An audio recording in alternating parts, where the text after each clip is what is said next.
ಬಸರಾಳು ವ್ಯಾಪ್ತಿ ಇವತ್ತಿಗೂ ನೀರು ಕಾಣದ ಪ್ರದೇಶವಾಗಿದೆ.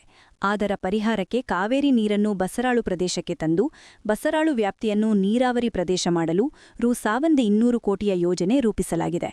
6 ತಿಂಗಳೊಳಗೆ ಯೋಜನೆಯನ್ನು ಕಾರ್ಯರೂಪಕ್ಕೆ ತರಲಾಗುವುದು ಎಂದು ಮಂಡ್ಯ ವಿಧಾನಸಭಾ ಕ್ಷೇತ್ರದ ಶಾಸಕ ರವಿಕುಮಾರ್ ಅವರು ಹೇಳಿದರು. ಹೊಸಬೂದನೂರು ಶ್ರೀ ಕಾಶಿ ವಿಶ್ವನಾಥಸ್ವಾಮಿ ದೇವಾಲಯದ ಹಿಂಭಾಗದಲ್ಲಿ ಜಿಲ್ಲಾಡಳಿತ, ಜಿಲ್ಲಾ ಪಂಚಾಯತ್, ಪ್ರವಾಸೋದ್ಯಮ ಇಲಾಖೆ ಹಾಗೂ ಕನ್ನಡ ಮತ್ತು ಸಂಸ್ಕೃತಿ ಇಲಾಖೆಯ ಸಂಯುಕ್ತಾಶ್ರಯದಲ್ಲಿ ಆಯೋಜಿಸಲಾಗಿದ್ದ ಬೂದನೂರು ಉತ್ಸವ 2026 ಸಮಾರೋಪ ಸಮಾರಂಭ ಕಾರ್ಯಕ್ರಮದ ಅಧ್ಯಕ್ಷತೆ ವಹಿಸಿ ಮಾತನಾಡಿದ ಅವರು, 6 ತಿಂಗಳೊಳಗೆ ಮಂಡ್ಯ ನಗರದ 4 ಸರ್ಕಲ್ಗಳನ್ನು ವಿದೇಶಿ ಸರ್ಕಲ್ಗಳ ಮಾದರಿಯಲ್ಲಿ ಮಾಡುವ ಜವಾಬ್ದಾರಿ ನನ್ನ ಮೇಲಿದೆ.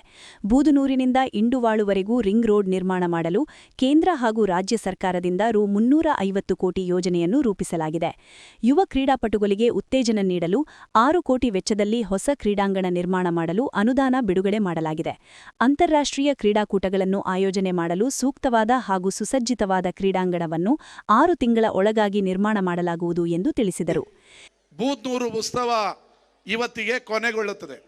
ಇದು ಕೊನೆಯಲ್ಲ, ಆರಂಭ. ಯಾವತ್ತು ಯಾವ ಕಾರ್ಯಕ್ರಮ ಕೂಡ ಯಾವ ವ್ಯಕ್ತಿ ಯಾವ ಜಾಗದಿಂದ ಕೊನೆ ಆಗಬಾರ್ದು, ಅದು ಎಲ್ಲಿ ಹುಟ್ಟುತ್ತೋ ಅಲ್ಲೇ ಆರಂಭ ಆಗಬೇಕು. ಇದು ಬೂದನೂರು ಉತ್ಸವ ಇವತ್ತಿನಿಂದ ಆರಂಭ ಆಗ್ತದೆ. 2000 ವರ್ಷಗಳ ಇತಿಹಾಸ ಇರುವಂಥ ಈ ಬೂದನೂರಿನಲ್ಲಿ ಒಂದು ಶಕ್ತಿ ಇದೆ ಅನ್ನೋದಕ್ಕೆ ನಿನ್ನೆ ಒಂದು ಉತ್ತಮ ಉದಾಹರಣೆ. ಮಂಡ್ಯದಲ್ಲೆಲ್ಲ ಮಳೆ, ಆದರೆ ಬೂದನೂರಿನಲ್ಲಿ ಮಳೆ ಇಲ್ಲ. ಅಮರಾವತಿಯಿಂದ ಫೋನು, ಮಳೆ ನಿಮ್ಮೂರಲ್ಲಿ ಮಳೆ, ಇಲ್ಲಿ ಮಳೆ ಇಲ್ವ ಅಂತ. ಇದು ಈ ಊರಿನ ಶಕ್ತಿ. ಅದಕ್ಕೆ ಮೂಲ ಕಾರಣರು ಅನಂತ ಪದ್ಮನಾಭ ಮತ್ತು ಕಾಶಿ ವಿಶ್ವನಾಥ. ಇದನ್ನು ರವಿಕುಮಾರ್ ಆಗಲಿ ಸರ್ಕಾರ ಆಗಲಿ ಅಧಿಕಾರಿಗಳೆಲ್ಲ ಮಾಡ್ತಾ ಇರೋದು ಆ ದೇವರು. ಯಾಕಂದರೆ ಉತ್ಸವ ಜಿಲ್ಲಾ ಕೇಂದ್ರಗಳಲ್ಲಿ ಇಲ್ಲ ತಾಲೂಕು ಕೇಂದ್ರಗಳಲ್ಲಾಗುತ್ತೆ. ಹಳ್ಳಿಗಳಲ್ಲಿ ಮಾಡಬೇಕಾದ್ರೆ ನಾನಾ ಸಮಸ್ಯೆಗಳಿರುತ್ತೆ, ನಾನಾ ಪೈಪೋಟಿಗಳಿರುತ್ತೆ, ನಾನಾ ಗೊಂದಲಗಳಿರುತ್ತೆ. ಇಂಥ ಕಡೆ ಹಳ್ಳಿಯಲ್ಲಿ ಒಂದು ದೊಡ್ಡ ಉತ್ಸವವನ್ನು ಮಾಡಿ 25,000 ಜನಗಳನ್ನು ಸೇರಿಸೋದು ಅದು ಸಾಮಾನ್ಯ ಸಂಗತಿ ಅಲ್ಲ. ಇವತ್ತು ಈ ಬೂದನೂರು ಉತ್ಸವ ಹಲವಾರು ವಿಶೇಷಗಳಿಗೆ ಕಾರಣ ಆಗಿದೆ. ಕಳೆದ 1 ವಾರದಿಂದ 10,000 ಮಹಿಳೆಯರು ರಂಗೋಲೆ ಬಿಟ್ಟಿದ್ದೀರಾ, 5,000 ವಿದ್ಯಾರ್ಥಿಗಳು ಚಿತ್ರಕಲೆಯನ್ನು ಬರೆದಿದ್ದೀರಾ. ಇವತ್ತು ಮಂಡ್ಯವನ್ನು ಹೊಸ ಮಂಡ್ಯ ಮಾಡಬೇಕು ಅಂತೇಳಿ ಹಲವು ಯೋಜನೆಗಳನ್ನು ಇಟ್ಕೊಂಡಿದ್ದೀವಿ. ಬಸರಾಳು ಭಾಗ ಇವತ್ತಿಗೂ ಕೂಡ ನೀರನ್ನು ಕಾಣದೇ ಇರೋಂಥ ಬರನಾಡಾಗಿದೆ. ಅದಕ್ಕೆ 1,200 ಕೋಟಿ ರೂಪಾಯಿ ಯೋಜನೆಯನ್ನು ತಯಾರು ಮಾಡಿದ್ದೀವಿ. ಕಾವೇರಿ ನೀರನ್ನು ತಂದು ಇಡೀ ಬಸರಾಳನ್ನು ನೀರಾವರಿಯನ್ನಾಗಿ ಮಾಡೋದಕ್ಕೆ ಯೋಜನೆ ಸಿದ್ಧ ಆಗಿದೆ. ಮುಂದಿನ 6 ತಿಂಗಳಲ್ಲಿ ಆ ಯೋಜನೆಯನ್ನು ಕಾರ್ಯಗತವನ್ನು ಮಾಡಿ ಇಡೀ ಬಸರಾಳನ್ನು ನೀರಾವರಿಯನ್ನಾಗಿ ಮಾಡುವಂಥ ಸಂಕಲ್ಪವನ್ನು ಇಟ್ಟಿದ್ದೀವಿ. ಅದೇ ರೀತಿ ಮಂಡ್ಯ ನಗರ ದೊಡ್ಡ ಹಳ್ಳಿಯಾಗಿತ್ತು, ಅದಕ್ಕೊಂದು ರೂಪ ಕೊಡೋದಕ್ಕೋಸ್ಕರ 4 ಸರ್ಕಲ್ಗಳನ್ನು ವಿದೇಶಿ ಮಾದರಿಯಲ್ಲಿ ಇನ್ನು ಕೇವಲ 6 ತಿಂಗಳಲ್ಲಿ ಅದನ್ನು ಅಭಿವೃದ್ಧಿ ಮಾಡಿ ಮಂಡ್ಯ ನಗರ ನೋಡೋದಕ್ಕೆ ಇದು ನಮ್ಮ ಮಂಡ್ಯ ನಗರವ ಅಂತ ಕೇಳುವಂಥ ನೋಡೋನ್ನೋದಾಗಿ ಮಾಡುವಂಥ ಜವಾಬ್ದಾರಿ ನನ್ನ ಮೇಲಿದೆ. ಮಂಡ್ಯಕ್ಕೆ ರಿಂಗ್ ರೋಡನ್ನು ಈ ಬೂದನೂರಿಂದ ಆರಂಭ ಆಗಿ ಇಂಡವಾಳವರೆಗೂ ಮಾಡೋದಕ್ಕೆ 350 ಕೋಟಿ ರೂಪಾಯಿ ಕೇಂದ್ರ ಮತ್ತು ರಾಜ್ಯ ಸರ್ಕಾರದ ಯೋಜನೆ ಸಿದ್ಧವಾಗಿದೆ. ಮಂಡ್ಯದ ರಿಂಗ್ ರೋಡ್ ಆರಂಭ ಆಗುತ್ತೆ. ಯುವಕರಿಗೆ ಹೊಸ ಕ್ರೀಡಾಂಗಣವನ್ನು ನಿರ್ಮಾಣ ಮಾಡೋದಕ್ಕೆ 6 ಕೋಟಿ ರೂಪಾಯಿಯನ್ನು ಈಗಾಗಲೇ ಬಿಡುಗಡೆ ಮಾಡಿದ್ದೀವಿ. ಅಂತಾರಾಷ್ಟ್ರೀಯ ಮಟ್ಟದ ನಾನಾ ಕ್ರೀಡೆಯನ್ನು ಆಡುವಂಥ ಕ್ರೀಡಾಂಗಣವನ್ನು ಕೇವಲ ಇನ್ನು 6 ತಿಂಗಳಲ್ಲಿ ನಿಮಗೆ ನಿರ್ಮಾಣ ಮಾಡಿಕೊಡ್ತೀವಿ. ಒಕ್ಕಲಿಗರೇ ಅತಿ ಹೆಚ್ಚು ಜನ ಇರುವಂಥ ಕಡೆ ಕೆಂಪೇಗೌಡ ಸ್ಟ್ಯಾಚ್ಯೂವನ್ನು ನಿರ್ಮಾಣ ಮಾಡಬೇಕು ಅನ್ನೋ ಬೇಡಿಕೆಯನ್ನು ಸಂಜಯ್ ವೃತ್ತದಲ್ಲಿ ಅತಿ ಶೀಘ್ರದಲ್ಲಿ ಅದಕ್ಕೆ ಶಿಲಾನ್ಯಾಸವನ್ನು ಹಾಕಿ ಕೆಂಪೇಗೌಡರ ಪ್ರತಿಮೆಯನ್ನು ನಿರ್ಮಾಣ ಮಾಡ್ತೀವಿ. ಅದೇ ರೀತಿ ಕೆರಗೋಡಿನ ಪಂಚಲಿಂಗೇಶ್ವರ ದೇವಸ್ಥಾನವನ್ನು 10 ಕೋಟಿ ರೂಪಾಯಿಯನ್ನು ಈಗಾಗಲೇ ಬಿಡುಗಡೆ ಮಾಡಿದ್ದೀವಿ. ಇತಿಹಾಸ ಪ್ರಸಿದ್ಧ ಪಂಚಲಿಂಗೇಶ್ವರವನ್ನು ನಂಜನಗೂಡಿನ ಶ್ರೀಕಂಠ ದೇವಸ್ಥಾನದ ಮಾದರಿಯಲ್ಲಿ ಅಭಿವೃದ್ಧಿ ಮಾಡೋದಕ್ಕೆ ಮುಂದಿನ ವಾರ ಅದರ ಪೂಜಾ ಕಾರ್ಯಕ್ರಮವನ್ನು ಇಟ್ಕೊಂಡಿದ್ದೀವಿ. ಇದಕ್ಕೆಲ್ಲ ನಿಮ್ಮೆಲ್ಲರಿಗೂ ಮುಕ್ತ ಆಹ್ವಾನವನ್ನು ಕೊಡ್ತಾ ಇದ್ದೀವಿ.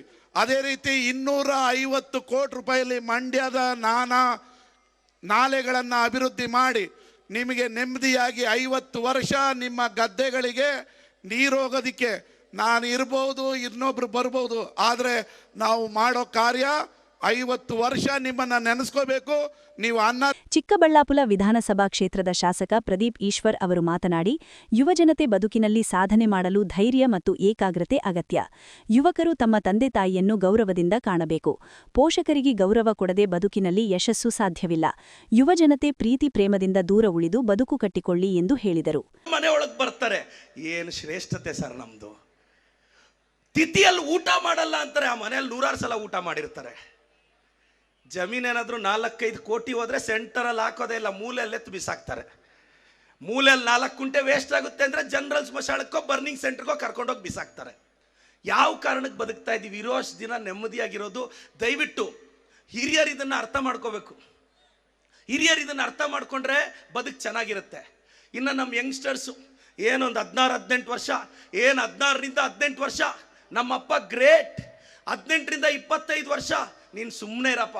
25ರಿಂದ 30 ವರ್ಷ ನಿನಗೇನು ಗೊತ್ತಾಗಲ್ಲ, ಸುಮ್ಮನೆ ಇರಪ್ಪ. 40ರಿಂದ 50 ವರ್ಷ, ಅಮ್ಮ ಅಪ್ಪನ್ನ ಸೈಲೆಂಟ್ ಆಗಿರಕ್ಕೆ ಕೇಳು ಅಂತ. ಪ್ರತಿಯೊಬ್ಬ ಮಗನಿಗೆ ಅಪ್ಪ ಯಾವಾಗ ಗ್ರೇಟ್ ಅನಿಸ್ತಾನೆ ಗೊತ್ತಾ? ನನಗೆ ನಮ್ಮ ಅಪ್ಪ ಗ್ರೇಟ್ ಅನ್ಸೋ ಅಷ್ಟೊತ್ತಿಗೆ ನನ್ನ ಮಗನಿಗೆ ನಾನು ರಾಂಗ್ ಆಗಿರ್ತೀನಿ ಸರ್, ಆವಾಗಲೇ ನಮ್ಮ ಅಪ್ಪ ನಮಗೆ ಗ್ರೇಟ್ ಅನ್ಸೋದು. ಒಂದು 25 ವರ್ಷ ಮಕ್ಕಳನ್ನ ಬೆಳೆಸಿ ಸ್ವಲ್ಪ ದುಡ್ಡು ಪೋಸ್ಟ್ ಆಫೀಸಲ್ಲೋ, ನಾವು ಹೆಂಗೂ ಗೃಹಲಕ್ಷ್ಮಿ ಕೊಡ್ತಿದ್ದೀವಿ 24,000 ಎತ್ತಿಟ್ಕೊಳ್ರಕ್ಕ. 24,000 ಬರ್ತಿದೆ, ದಯವಿಟ್ಟು ಕೊಟ್ಟು ಬಿಡ್ಬೇಡ್ರಕ್ಕ ಮಕ್ಕಳಿಗೆ. ಅಕ್ಕ, ಒಬ್ಬ ಹುಡುಗನಿಗೆ ತಾಯಿ ಮುಖ್ಯನೇ ಹೆಂಡತಿ ಮುಖ್ಯನ ಅಂದರೆ ಪಬ್ಲಿಕ್ ಸ್ಪೀಚಲ್ಲಿ ಡೈಲಾಗ್ ಹೇಳ್ಬೋದು, ಇಬ್ಬರು ಮುಖ್ಯ, ನನಗೆ ತಾಯಿನೇ ಮುಖ್ಯ ಅಂತ. ಆದರೆ 99% ಅವ್ರ ಇನ್ಕ್ಲಿನೇಷನ್ ಹೆಂಡತಿ ಕಡೆನೇ ಇರುತ್ತೆ. ನಿಮ್ಗೆ ಭಾಳಷ್ಟು ಜನಕ್ಕೆ ಗೊತ್ತಾ ಸರ್, ಈ ಬ್ಯಾಚುಲರ್ ಹುಡುಗರು, ಮದುವೆ ಆಗದೆ ಇರೋ ಹುಡುಗರು ದೇವಸ್ಥಾನಕ್ಕೆ ಹೋಗ್ತಾರೆ, ಅಂಕಲ್ಗಳು ದೇವಸ್ಥಾನಕ್ಕೆ ಹೋಗ್ತಾರೆ. ಯಾಕೆ ಗೊತ್ತಾ? ಮದುವೆ ಆಗದೆ ಇರೋ ಹುಡುಗರು ದೇವಸ್ಥಾನಕ್ಕೆ ಹೋಗಿ ದೇವ್ರನ್ನ ಕೇಳ್ತಾರೆ, ದೇವ್ರೇ ಒಳ್ಳೆ ಹುಡುಗಿನ ಕೊಟ್ಟು ಮದುವೆ ಮಾಡು ಅಂತ. ಅಂಕಲ್ಗಳು ಯಾಕೆ ಹೋಗ್ತಾರೆ ಗೊತ್ತಾ ದೇವಸ್ಥಾನಕ್ಕೆ? ದೇವ್ರನ್ನ ಕೇಳಕ್ಕೆ. ಏನು ಕೇಳದೆ ನೀನು ಏನು ಕೊಟ್ಟು. 50 ವರ್ಷಗಳಿಂದಲೂ ಬಾಕಿಯಿದ್ದ ಬೂದನೂರು ವಸತಿ ರಹಿತರಿಗೆ ಹಕ್ಕುಪತ್ರಗಳನ್ನು ವಿತರಿಸಲಾಯಿತು. ನಂತರ ಬೂದನೂರು ಉತ್ಸವ 2026 ಅಂಗವಾಗಿ ಆಯೋಜಿಸಲಾಗಿದ್ದ ವಿವಿಧ ಕ್ರೀಡೆಗಳಲ್ಲಿ ಭಾಗವಹಿಸಿ ವಿಜೇತರಾದ ವಿಜೇತರಿಗೆ ಬಹುಮಾನ ವಿತರಿಸಲಾಯಿತು. ಕಾರ್ಯಕ್ರಮದಲ್ಲಿ ರಾಜ್ಯ ಪಂಚ ಗ್ಯಾರಂಟಿ ಯೋಜನೆಗಳ ಅನುಷ್ಠಾನ ಪ್ರಾಧಿಕಾರದ ಉಪಾಧ್ಯಕ್ಷ ಹಾಗೂ ವಿಧಾನ ಪರಿಷತ್ ಸದಸ್ಯ ದಿನೇಶ್ ಗೂಳಿಗೌಡ, ವೀರಶೈವ ಲಿಂಗಾಯತ ಮಹಾಸಭಾದ ಸಂಘದ ಅಧ್ಯಕ್ಷ ಹಾಗೂ ಹುನಗುಂದ ಶಾಸಕ ವಿಜಯಾನಂದ ಕಾಶಪ್ಪನವರ್, ಹೆಚ್ಡಿ ಕೋಟೆ ವಿಧಾನಸಭಾ ಕ್ಷೇತ್ರದ ಶಾಸಕ ಅನಿಲ್ ಚಿಕ್ಕಮಾದು, ಗುಂಡ್ಲುಪೇಟೆ ವಿಧಾನಸಭಾ ಕ್ಷೇತ್ರದ ಶಾಸಕ ಗಣೇಶ್ ಪ್ರಸಾದ್, ನಂಜನಗೂಡು ವಿಧಾನಸಭಾ ಕ್ಷೇತ್ರದ ಶಾಸಕ ದರ್ಶನ್ ಧ್ರುವನಾರಾಯಣ್, ರಾಜ್ಯ ಸಣ್ಣ ಕೈಗಾರಿಕೆಗಳ ಉಪಾಧ್ಯಕ್ಷೆ ವಿಜಯಲಕ್ಷ್ಮಿ ರಘುನಂದನ್, ಸರ್ಕಾರಿ ನೌಕರರ ಸಂಘದ ಅಧ್ಯಕ್ಷ ನಾಗೇಶ್, ಉದ್ಯಮಿ ರುದ್ರೇಗೌಡ, ಮೈ ಶುಗರ್ ಸಕ್ಕರೆ ಕಾರ್ಖಾನೆಯ ಮಾಜಿ ಅಧ್ಯಕ್ಷ ಶಿವಾನಂದ, ಮೈಸೂರು ವಿಮಾನ ನಿಲ್ದಾಣದ ಪ್ರಾಧಿಕಾರದ ಸದಸ್ಯರಾದ ಬಸರಾಳು ರವಿ, ಮಾಜಿ ಜಿಲ್ಲಾ ಪಂಚಾಯತ್ ಸದಸ್ಯ ಯೋಗೇಶ್, ನಟರ್ ಲೋಕೇಶ್, ಮನ್ಮುಲ್ ಅಧ್ಯಕ್ಷ ಶಿವಪ್ಪ, ಜಿಲ್ಲಾಧಿಕಾರಿ ಡಾ ಕುಮಾರ, ಜಿಲ್ಲಾ ಪಂಚಾಯತ್ ಮುಖ್ಯ ಕಾರ್ಯನಿರ್ವಹಣಾಧಿಕಾರಿ ಕೆಆರ್ ನಂದಿನಿ, ಜಿಲ್ಲಾ ಪೊಲೀಸ್ ಅಧೀಕ್ಷಕ ಶೋಭಾರಾಣಿ ಸೇರಿದಂತೆ ಇನ್ನಿತರ ಗಣ್ಯರು ಉಪಸ್ಥಿತರಿದ್ದರು.